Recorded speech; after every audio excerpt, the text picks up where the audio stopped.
Sir আসবো? ও yes please. আমি আসলে তোমার জন্য ওয়েট করছিলাম। দিদি আগে ব্যস্ততা থাকবে, হয়তো দেখা হবে না।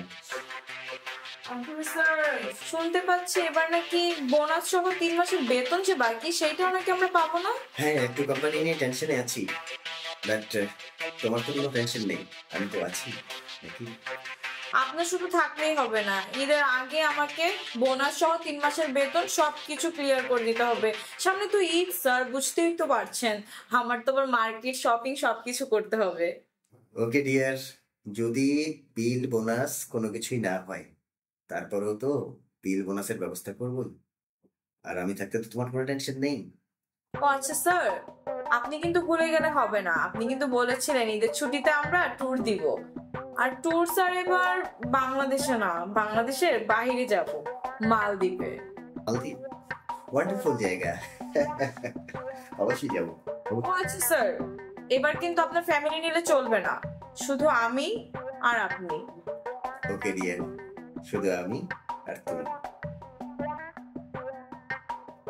আচ্ছা ঠিক আছে, যাওয়ার সময় জিএম সাহেবকে একটু আমার সালাম দিয়ে যাবো। Okay sir. Thank you for your time. Bye bye, take care.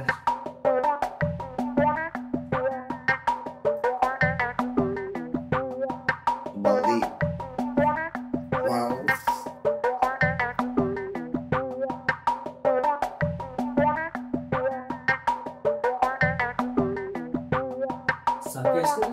Yes, please. Sit down, please.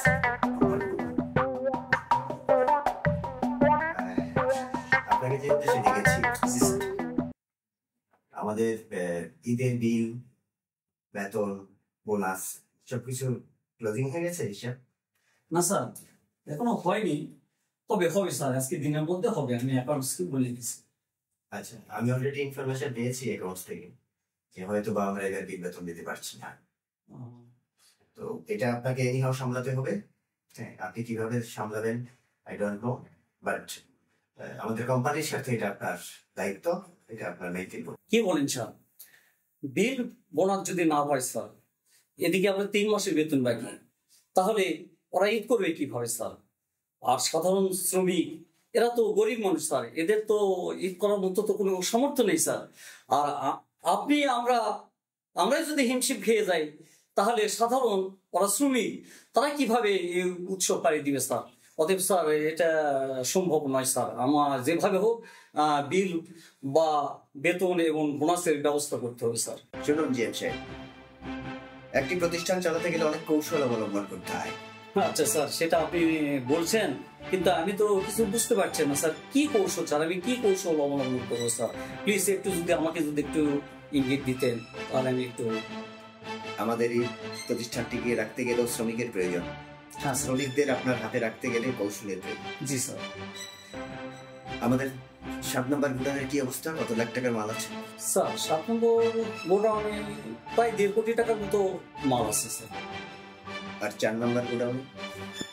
Sir 4 নম্বর গোডাউনে খুব বেশি নাই স্যার, এই 3-4 লাখ টাকার মতো মাল আছে স্যার।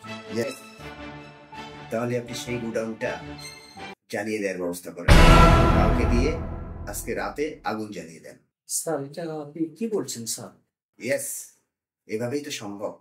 আগুন জ্বালিয়ে দিয়ে বলবেন পরের দিন শ্রমিকদের ডেকে গুডাউনে আমাদের প্রায় 5 কোটি টাকা লস, এবারে বিল, বেতন, বোনাস সব অফ, আমরা রিল্যাক্স, একেবারে পরের ঈদে গিয়ে আমরা সবাইকে বিল বেতন দেওয়ার চেষ্টা করব। ওকে স্যার, এটা কি করে সম্ভব স্যার? স্যার এটা তো অন্যায় স্যার। না স্যার, আমি এটা করবো না স্যার, আমি এত বড় অন্যায় করতে পারবো না, আর এতগুলো শ্রমিকের সঙ্গে আমি বেইমানি করতে পারবো না sir. I am sorry sir. How can you, this is my order, okay? Sir আমি শ্রমিকদের সঙ্গে আমি বেইমানি করতে পারবো না স্যার, সরি স্যার।